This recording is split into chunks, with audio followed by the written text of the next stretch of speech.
నమస్తే. Welcome to our channel. Senior journalist Damu Balaji గారు ఉన్నారు. వారితో మాట్లాడదాం. సార్ నమస్తే సార్. బంగ్లాదేశ్ జైలు నుండి 750 మంది ఖైదీలు తప్పించుకుని పారిపోయారన్న న్యూస్ వచ్చింది సార్. అయితే గత కొద్ది రోజులుగా బంగ్లాదేశ్‌లో చాలా పరిణామాలు ఎదుర్కొంటూ ఉన్నాయి.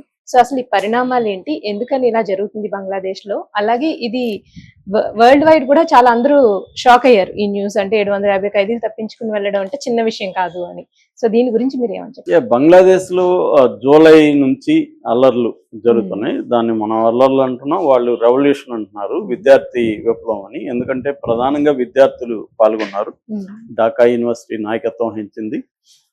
ఒక రకంగా విద్యార్థుల తిరుగుబాటు అని కూడా చెప్పుకోవచ్చు. ఎందుకంటే షేక్ హసీనా ప్రభుత్వం, ఆవామీ లీగ్ వాళ్ళ పార్టీ. సో షేక్ హసీనా ప్రభుత్వం గత కొంతకాలం నుంచి అక్కడ తీవ్ర నిర్బంధాన్ని ప్రయోగిస్తుంది. ముఖ్యంగా ప్రత్యర్థుల మీద, ప్రతిపక్ష పార్టీల మీద, విద్యార్థి నాయకుల మీద, పౌర హక్కుల సంఘాల మీద, జర్నలిస్టుల మీద తీవ్ర నిర్బంధాన్ని చేస్తుంది. నేను అనేక పర్సనల్ స్టోరీస్ కూడా వీడియోస్ చూశాను, వాళ్ళు మాట్లాడిన వీడియోస్. దాదాపు 700-800 మంది ఆమె ప్రభుత్వంలో మిస్సింగ్ పర్సన్స్ కిందకి వెళ్ళిపోయారు. అంటే వాళ్ళు ఏమయ్యారో ఎవరికి తెలియదు. అలాగా సడన్ గా ఒకరోజు ఒక అడ్వకేట్ ని తీసుకువచ్చి వాళ్ళు పట్టుకుపోతారు మఫ్టీలో ఉన్న పోలీసులు. తర్వాత వాళ్ళకి అక్కడ మిలిటరీ జైల్స్ కొన్ని ఉంటాయన్నమాట.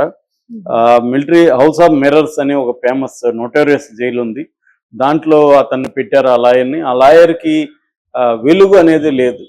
కొన్ని రోజుల పాటు అతను సూర్య వెలుగు కోసం ఆతృతగా కంప్లీట్ చీకటి దీంట్లో పడేసి అప్పుడప్పుడు తీసుకెళ్ళి కొట్టడం, టార్చర్ చేయడం, ఇలాగే 8 ఏళ్ళు ఉండి మొన్ననే బయటకు వచ్చిన లాయర్ మాట్లాడింది నేను చూశాను.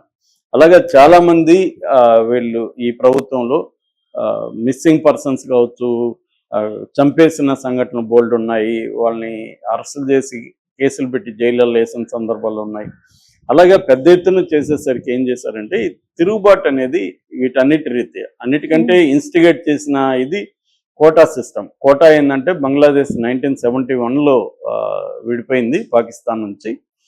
ఈస్ట్ పాకిస్తాన్ అనేవాళ్ళు విడిపోయి ఇక్కడ ప్రత్యేకంగా బంగ్లాదేశ్గా ఏర్పడింది. అప్పుడు భారత ప్రభుత్వం కూడా బంగ్లాదేశ్ విముక్తి పోరాటానికి సహాయం చేసింది. ముజిబుర్ రహమాన్ దీంట్లో జరిగింది, వీళ్ళ నాన్న షేక్ హసీనా వాళ్ళ ఫాదర్.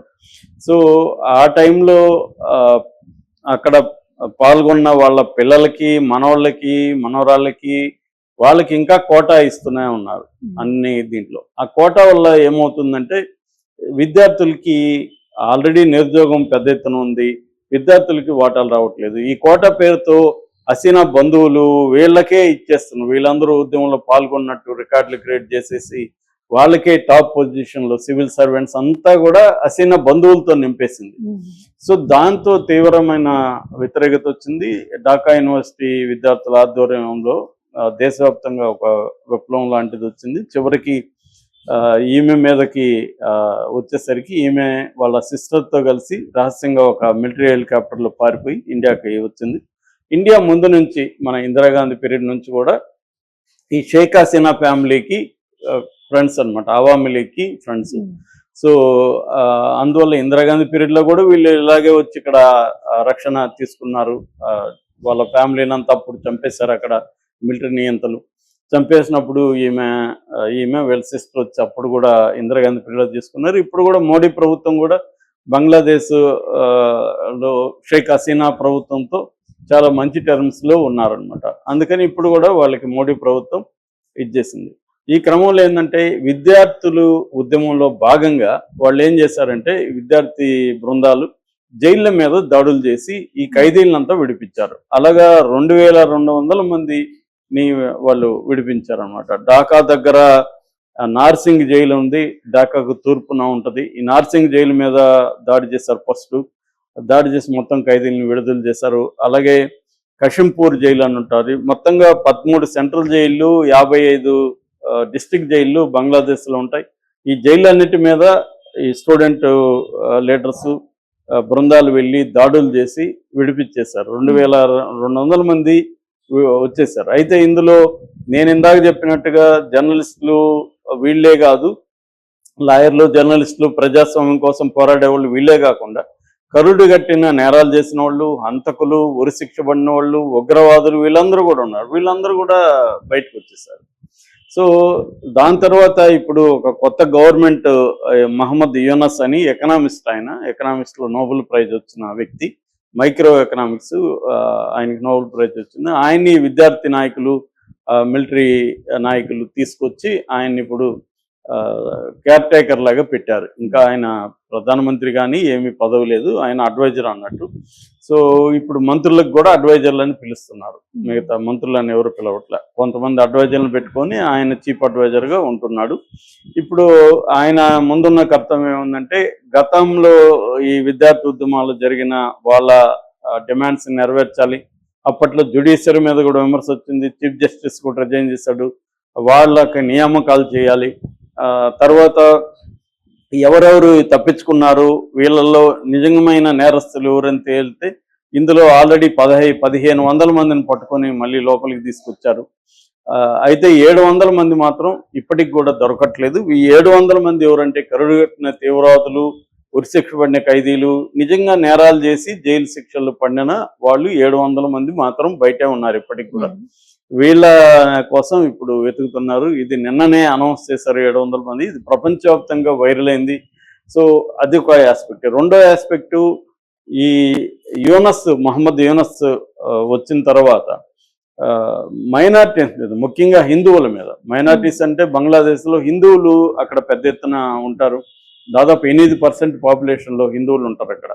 సో హిందువుల మీద పెద్ద ఎత్తున దాడులు జరుగుతున్నాయి. దీనికి నిరసనగా మన ఆయన స్వామి చిన్మయ్ స్వామి, ఆయన వచ్చి ఇస్కాన్ నాయకుడు, ఆయన ఆధ్వర్యంలో మైనార్టీస్, నాట్ ఓన్లీ హిందువులు, ఇటు బుద్ధిస్టులు, క్రిస్టియన్లు, హిందువులు అందరూ కలిసి ఒక ఆర్గనైజేషన్ ఫామ్ అయ్యి వాళ్ళు పోరాటం మొదలుపెట్టారు. దాంతో ఆయన్ని అరెస్ట్ చేసి ఆయన మీద ఒక రాజద్రోహ నేరం కింద కేసు పెట్టారు. రాజద్రోహ నేరం అంటే బంగ్లాదేశ్ జాతీయ జెండాని దించి తన ఇస్కాన్ జెండాని ఎగరేశారనేది ఆరోపణ. నిజంగా అది జరిగితే తప్పే ఖచ్చితంగా, ఎందుకంటే ఒక జాతీయ జెండాను అవమానించడం ఖచ్చితంగా మన దేశంలోనూ మనం ఒప్పుకోం. కానీ ఆయన మీద ఇటువంటి రాజద్రోహ నేరం పెట్టి ఆయన్ని అతి భయంకరంగా అరెస్ట్ చేయడంతో పాటు లాయర్లు కూడా ఆయన తరపున ఎవరు వాదించకూడదని బెదిరింపులు వస్తున్నాయి. అందువల్ల లాయర్లు కూడా భయపడుతున్నారు. దాని తర్వాత కూడా ఇంకో అరెస్టులు జరుగుతున్నాయి. ఈ అరెస్టుల తర్వాత జరిగిన అల్లల్లో ఒక ముస్లిం లాయర్ అక్కడ చనిపోయాడు. సో ఇలాగా అక్కడ అల్లకల్లోలం ఉంది. దీంతో ఇప్పుడు ఏమైందంటే ఇండియాలో పెద్ద ఎత్తున దీని మీద వ్యతిరేకత వచ్చింది. ఆల్ పార్టీస్ పార్లమెంట్లో ఖండించాయి, కాంగ్రెస్తో సహా, కమ్యూనిస్టులతో సహా అందరూ కూడా బంగ్లాదేశ్లో జరిగే హిందువుల మీద దాడుల్ని ఖండించారు. దాని తర్వాత వరల్డ్ వైడ్గా ఆల్రెడీ ట్రంప్ మొన్న ఎలక్షన్ టైంలోనే హిందువుల మీద దాడులు ఆపండి అని బంగ్లాదేశ్కి పిలిపించాడు. నిన్న బ్రిటిష్ అధికారి మాట్లాడారు. తర్వాత అమెరికన్ అధికారులు కూడా నిన్న హెచ్చరించారు, ఫెయిర్ అండ్ ఫ్రీ జస్టిస్ ఇవ్వాలి ఆయనకి అరెస్ట్ చేసినాక, లీగల్ కోర్సు అనేది కరెక్ట్గా ఉండాలని చెప్పారు. ఆమ్నెస్టీ ఇంటర్నేషనల్ లాంటి సంస్థలు ఖండించాయి. అయితే దీన్ని యూనస్ ఏమంటున్నాడంటే, కావాలనే ఒక సెక్షన్ ఇండియాలో మీడియా దుష్ప్రచారం చేస్తుంది, ఇది చేస్తున్నాడు. కానీ నాట్ ఓన్లీ ఇండియా, వరల్డ్ వైడ్గా ఆయన మీద ప్రెజర్ వచ్చింది. దాంతో మహమ్మద్ యూనస్ నిన్న ఆల్ పార్టీ మీటింగ్ పెట్టాడు. వివిధ సెక్షన్ల ప్రజలతో, ఇంక్లూడింగ్ హిందూ ప్రతినిధులతో, క్రిస్టియన్, బుద్ధిస్ట్ ప్రతినిధులతో కూడా ఆయన సమావేశం అయ్యి, నిజంగా నాకు ఏం జరుగుతుందో అర్థం కావట్లేదు, వరల్డ్ వైడ్గా మీడియా ఏమో ఇలా మాట్లాడుతుంది, మన దేశంలో ఇలాగే ఏమీ జరగలేదని నాకు రిపోర్ట్లు వస్తున్నాయి, మీరు చెప్పండి, మీరు ఎక్కడెక్కడ ఏం జరుగుతుందో నాకు నివేదికలు ఇవ్వండి, అట్లాగే ఎక్కడైనా జరిగితే ఇమీడియట్గా మా దృష్టికి తీసుకొచ్చి వాళ్ళ మీద చర్య తీసుకునేట్టుగా చేద్దాము అని ఆయన పిలిపివ్వాల్సిన పరిస్థితి ఆయనకు ఏర్పడింది. మొన్నటి వరకు ఆయన ఇండియా మీద నెట్టేద్దామని ట్రై చేస్తున్నాడు, ఇండియాలో మీడియా ఇదని. నిన్న కూడా ఇన్ఫర్మేషన్ మినిస్టరు ఆయన మొత్తం ఇండియాలో ఇటు హిందుత్వ శక్తులు ప్లస్ మీడియా, ప్రభుత్వ పాలక వర్గాలు వీళ్ళు దుష్ప్రచారం చేస్తున్నారు, సామాన్య ప్రజలేమో బంగ్లాదేశ్కి మద్దతుగా ఉన్నారని ఆయన ప్రకటించారు. నిజానికి సామాన్య ప్రజలు ఎవరు బంగ్లాదేశ్కి మద్దతుగా లేరు. ఇండియా మొత్తంగా కూడా బంగ్లాదేశ్లో హిందువుల మీద కానీ మిగతా మైనారిటీస్ మీద జరిగే దాడుల్ని అందరూ కూడా ఖండిస్తున్నారు. ఇక్కడ అదే అర్థం చేసుకోకుండా ఆయన మాట్లాడాడు. ఆయనకు వ్యతిరేకత తీవ్రంగా ప్రపంచవ్యాప్తంగా వచ్చేసరికి ఇప్పుడు ఆయన పద్ధతి మార్చుకొని అసలు ఏం జరిగింది అనే వైపుగా వెళ్తున్నారు. అయితే ఇది సరిపోతుందా, ఇది ఓన్లీ కంటి చూపు చర్యనా నిజంగా అనేది చూడాలి. మన ఫారిన్ సెక్రటరీ కూడా వెళ్తున్నాడు బంగ్లాదేశ్, అక్కడ ఫారిన్ సెక్రటరీతో కలవబోతున్నారు. అంటే దౌత్యపరమైన ఇది మోడీ ఓపెన్ చేసి పెట్టారు. మోడీ ప్రభుత్వం యూనస్తో కూడా దౌత్యపరంగా సంబంధాలని కొనసాగించడానికి రెడీగా ఉంది. వాళ్ళకి కూడా తప్పదు, వాళ్ళు కూడా చేయాలి. ఒక ఇండియా లాంటి పెద్ద దేశంతో పక్క దేశంతో వాళ్ళు విరోధం పెట్టుకునే స్థాయిలో బంగ్లాదేశ్ కూడా లేదు. ఎందుకంటే వాళ్ళకి మనకు బార్డర్ కూడా 4000 కిలోమీటర్లు ఎంతో బార్డర్ కూడా ఉంది.